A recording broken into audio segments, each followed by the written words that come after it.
Hey, good morning, Pod 4 and Professor Coakley.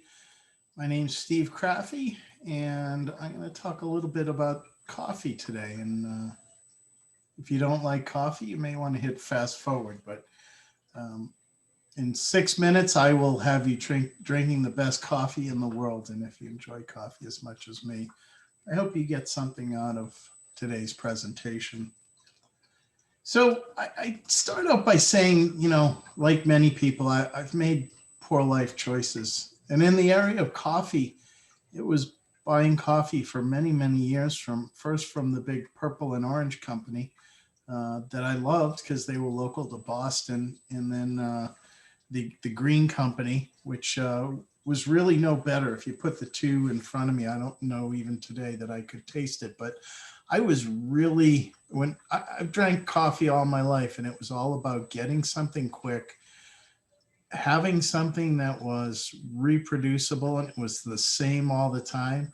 Um, when I talk about people and their roasts now, I say they're brewing to not be offensive rather than to find flavor. And after a while, I found there was something better when I was living full time on Cape Cod. Found this amazing roastery next to me, and the guy had this $60,000 roaster in the middle of the this industrial motif roastery that was just the coffee was phenomenal, and it opened my eyes to the fact that you could have better coffee.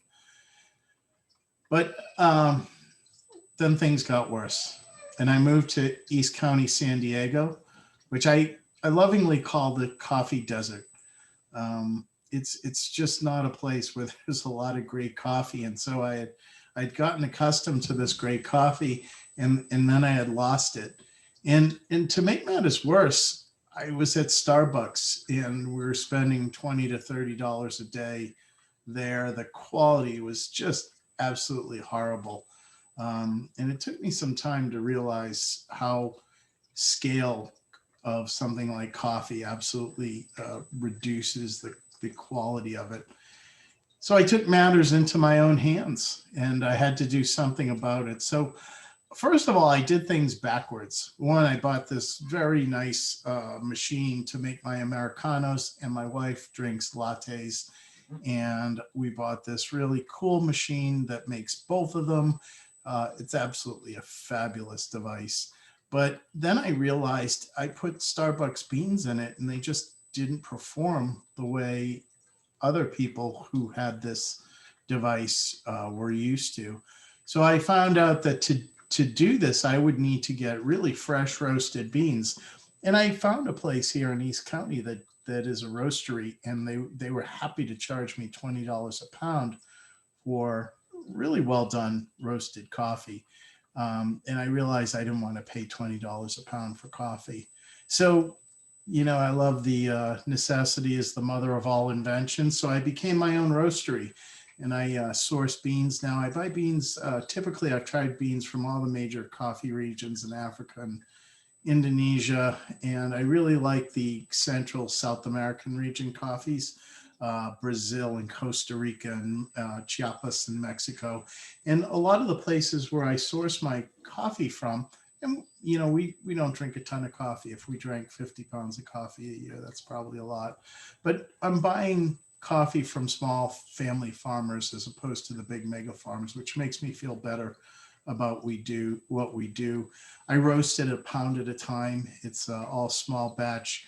And there's a big learning curve to roasting. It probably took me half a year before I really was roasting good coffee. And now I've been roasting for 2 years. And at this point, I probably just about know what I'm doing. And, the last thing you need to do if you want a good cup of coffee is preparation counts. And I like espresso in Americanos, which is just an espresso with water. My wife drinks mocha lattes, which is like chocolate milk with coffee in it, but I won't go there. But I like pour overs. I've done French press. Have made coffee in just about every way you possibly can, and I still prefer a espresso based cup of coffee. 195 degrees for almost any coffee. It can vary by beans, but water temperature is so important. Now, if you go through this, you'll really be able to impress your friends. I don't know that this is worth, 350, and that will get you a cup of coffee at Starbucks, and not a venti. That'll get you a grande. But it's I've learned a lot about coffee. I know the difference between flat whites and lattes, and um, Japanese flannel pour overs, and all sorts of things. And I even learned some latte art. Unfortunately, the only thing I can do is a heart. And as you can see from the cups here, it actually works out. If that's the only thing I can do, it's all right. But one of the things I appreciate in coffee is something that's called the crema. And if you look at the cup on the left, that's an Americano I made, and it's probably a good 10, 15 minutes old. But that crema at the top indicates that you've got a well roasted coffee, and that the oils from that coffee have emulsified with CO2 and created that creamy layer on the top. And it's basically, if as I say, if it doesn't have one, I'm not drinking it. Although I did have a Dunks last week while I was home. So why should you do this, and why can you do this? First of all, it's a lot faster.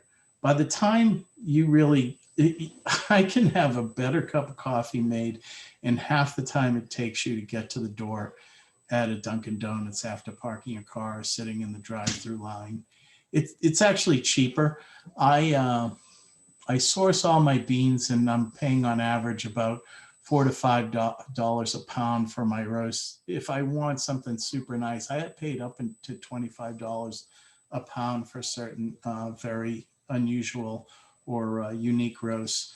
But I usually stay in that area, which is a lot cheaper than the garbage they sell at Starbucks, and it's so much better. I was away from my home for a week back east, and it's just amazing when I come home and get to drink that first cup of coffee that's been home roasted. It's fresh. I know where the beans are sourced. Talk about knowing your supply chain, and I am half of the supply chain, but it's really something that I enjoy. If you are a lover of coffee and you think that your local coffee shop is the cat's meow, I can guarantee you that you can do it as well, if not better than them. Thank you.